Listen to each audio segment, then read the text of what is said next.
Post revolution অনেক father দাঁড়িয়ে যায়, অনেকে রাইটলি দাঁড়ায়, অনেকে রংলি দাঁড়ায়। ক্লিনটন গ্লোবাল ইনিশিয়েটিভের অনুষ্ঠানে প্রধান উপদেষ্টার যে বিশেষ সহকারী মাহফুজ আলম এবং ব্র্যাকের শিক্ষার্থী আয়েশা সিদ্দিকী তৃতীয়ের সাথে যে মঞ্চে উঠানে এক ধরনের বিতর্ক তৈরি হয়েছে, সেটি নিয়ে আমরা দেখেছি মাহফুজ আলম একটি দীর্ঘ স্ট্যাটাসও দিয়েছে। এই ধরনের জায়গাগুলোতে আসলে বিতর্ক এড়ানোর মানে সতর্ক থাকা উচিত ছিল কিনা? একদমই উচিত ছিল এবং খুবই দৃষ্টিকটু লেগেছে, এবং আমার মনে হয়েছে যে এই ধরনের অসতর্কতা যদি থাকে তাহলে আমরা এই সরকারের উপরে কতটা ভরসা রাখতে পারি। দেখুন, যে গণ অভ্যুত্থানটি হয়েছে আমরা কিন্তু 50 দিনে হয়তো ভুলে গেছি সে ভয়ঙ্কর পাশবিক নির্মম এবং অত্যাচারী চেহারাটি শেখ হাসিনা এবং তার দলবলের, রাইট? কাজেই আপনাকে প্রতি পদক্ষেপে সতর্ক হতে হবে। দেখুন, এই সরকারের কাছে আমাদের প্রত্যাশা একটি রাজনৈতিক সরকারের চেয়েও বেশি। আমরা জানি যে তারা সংখ্যায় কম, তাদের সময় কম, কিন্তু আমরা তাদেরকে আশা করি যে তারা অতিরিক্ত পারফরমেন্স করে আমাদেরকে এই সমস্যা থেকে উত্তরণ ঘটাবেন। এবং আমি কিন্তু এটাও মনে করি উপদেষ্টারা কেন পার্মানেন্ট হয়ে যাবেন? আপনি তাকে মূল্যায়ন করুন, তার 1 মাসের কাজ 3 মাসের কাজ, আপনি তাকে রদবদল করুন, নতুন মানুষকে উপদেষ্টা করুন, কোথাও কিন্তু কোনো বাধ্যবাধকতা নাই। আমরা যেন ভরাডুবির পরে গিয়ে উপলব্ধি না করি যে আমাদের এই ভুল ছিল। ভুল আলোচনা করা কিন্তু খুব সহজ, কিন্তু ভুলের আগে বুঝে যাওয়া যে আমার কি করা উচিত ছিল। এবার আমি বলি, আমরা সংস্কারের কথা বলছি, এখন আর্মির একজন লেফটেন্যান্ট জেনারেলকে আপনি হোম মিনিস্টার করবেন বা হোম উপদেষ্টা করবেন, এটা খুব ট্র্যাডিশনাল আইডিয়া। এটা শোনেন, তার মানে তো আপনি সংস্কারের মতো করে চিন্তা করছেন না। অথবা একজন সাবেক সচিবকে, যিনি 20 বছর আগে রিটায়ার করেছেন, তাকে এনে আপনি দিবেন প্রশাসন সংস্কার করার জন্য। উনি কি একটা আইডিয়াও নতুন বলতে পারবেন? আমার মনে হয় না। তার মানে আপনি সংস্কারটি দেখছেন প্রশাসনিক সংস্কার।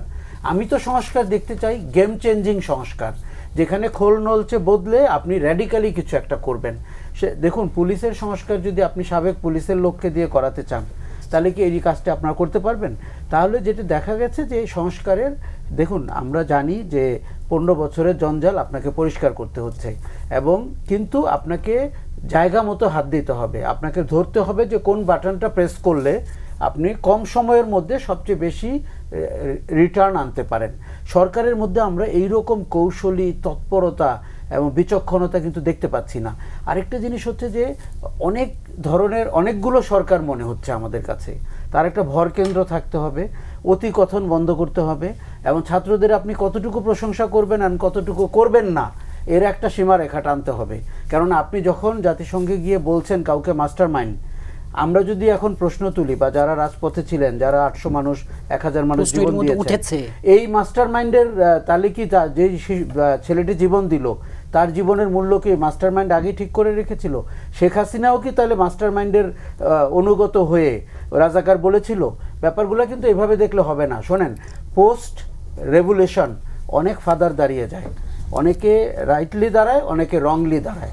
আর এমনিতেই একটা লুজ টাই সরকার। যারা দেখুন, আগে কি হতো, তত্ত্বাবধায়ক সরকার আপনি হবেন, প্রধান হবেন, এটা আপনি 5 বছর আগে জানতেন। এখন তো সেই সুযোগ ছিল না। 5 দিন আগে তারা হয়তো জানতে পেরেছেন, কিংবা 3 দিন আগে। আমরা বুঝতেই পারছি ইটস এ লুজ টাই সরকার। অনেক সহকর্মীকে তারা ওত নেওয়ার সময় একে অন্যের সাথে পরিচিত হয়েছেন। কাজে আপনাকে রিয়েলিটিটা বুঝে অতিকথন বন্ধ করে এবং কাউকে অতিরিক্ত প্রশংসা না করে, আপনি দেখেন পরিমিতি বোধ যদি এই সরকারের না থাকে তাহলে কার থাকবে? আমরা তো অতীতে রাজনৈতিক সরকারগুলোকে ভয়ঙ্করভাবে এই জায়গাটাতে ব্যর্থ হতে দেখেছি। কেউ আমিত্ব করেছেন, কেউ বাবাকে নিয়ে উচ্ছ্বাস প্রকাশ করেছেন, বিনা কারণে পরিবার হারানোর বেদনা শেয়ার করেছেন বাজেট বক্তৃতায়। আপনি ভাবতে পারেন যে কতটা বেখাপ্পা মনে হতো তখন আমাদের কাছে। কাজেই এই সরকারটিকে তো আগামীর পথরেখাটা ঠিক করতে হবে। দেখুন, 1.5 বছর পরে হোক, 2 বছর পরে হোক, একটি নির্বাচন হবে, রাজনৈতিক দলগুলো সরকার গঠন করবেন।